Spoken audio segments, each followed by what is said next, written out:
Give us an idea of the track, JT.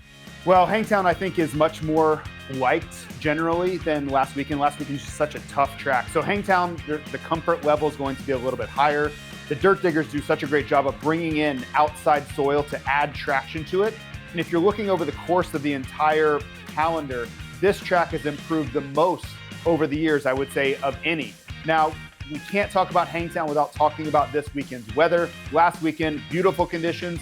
This weekend, we're talking about 101, 102 on Saturday. That is going to be an extreme test for the riders. So yes, they're going to have to think about the racetrack, think about the settings for the motorcycle, but the conditions and how they handle the heat, I believe, will be the story throughout the weekend and will be much more important on how the results turn out versus anything we'll see on the actual dirt, soil, or an obstacle itself.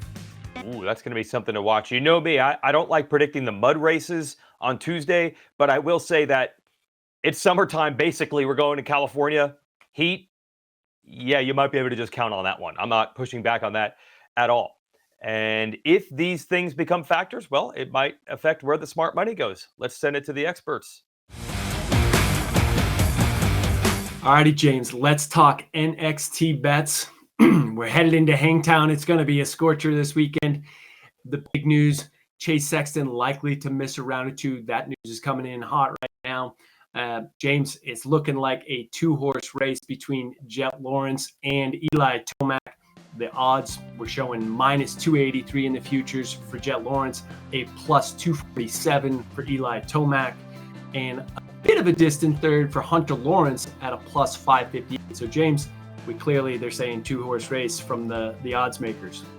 Yeah, I believe it's a two-horse race too. You saw how epic that last race was at Second Motor at Paula, and both those guys are coming off injury and coming off the couch essentially. So you got to expect they'll be back a little bit better this weekend. It's going to be super hot. And last time, the epic race that Eli had 10 years ago in 2015, where he beat everybody by 30 minutes, it seems like, he's going to try to pull off that memory bank. And then you look at Jett Lawrence, is the only time he's ever missed a podium in a 450 outdoors was last year here. So could you see redemption, or could you see a little bit of tendency of hesitation? We're going to find out, but I believe both those guys will be better. I talked to Jett this weekend. He said they were going to work on the motorcycle. So even last weekend, how dominant he was, there's room for improvement motorcycle. And of course with Eli, the same goes for him. So I'm looking forward to this weekend. It's going to be great. It's going to be hot, but I believe those two is going to be battling again for the win. Yeah, James, to your point, Hangtown odds, it's very similar to futures. You've got Jett Lawrence at a minus 206, Eli Tomac at a plus 232. So those two guys, again, two-horse race, not surprising. Hunter Lawrence, a plus 614. And then Justin Cooper and Aaron Plessinger, you're looking at a plus 6,800 and a plus 7,700. As great as those guys are, they're just not looking to factor into the odds here this weekend. But you mentioned Eli Tomac in beast mode. Man, that second moto in Palo was amazing.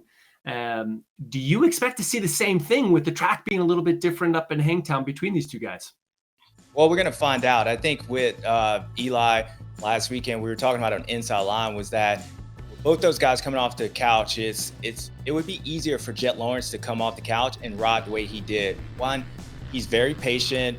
Normally when you come off, things start happening fast. When you miss a bunch of races, you get out there, things start happening fast, you start rushing things. I believe that's what we saw with Eli Tomac, where Jett Lawrence, he rides kind of like how he rides. He's very patient. So when you look at those two, it would be easier for what Jett Lawrence to do and continue to just build off that compared to what we saw with Eli. I do think Eli should be better this weekend. They're going to have to work on the bike. But not only that, Eli had a chance to ride against Jett. He kind of sees where he's good and try not to, hopefully he doesn't get sucked into that, he's going slow right here, so I'm just going to speed into it. So Eli will be better. Like I said, the history is on his side. Mentally, he knows this place. It's going to be hot. So I think both those guys are going to be very patient and let this race come out. But that's why we go racing, Clinton. Hunter Lawrence might be the guy that comes out this week, and we're going to find out in the 500-degree weather. Yes, we are. The fans win no matter what. Hey, folks, make sure you go check out your local sports book. The odds will change as the betting happens throughout the week. And James, see you in Hangtown. Hi, folks. Lee Diffie from NBC Sports here. If you truly enjoyed what you just watched, you can get more news, interviews, and highlights by subscribing to the Motorsports on NBC YouTube page. You can get it all, so go for it.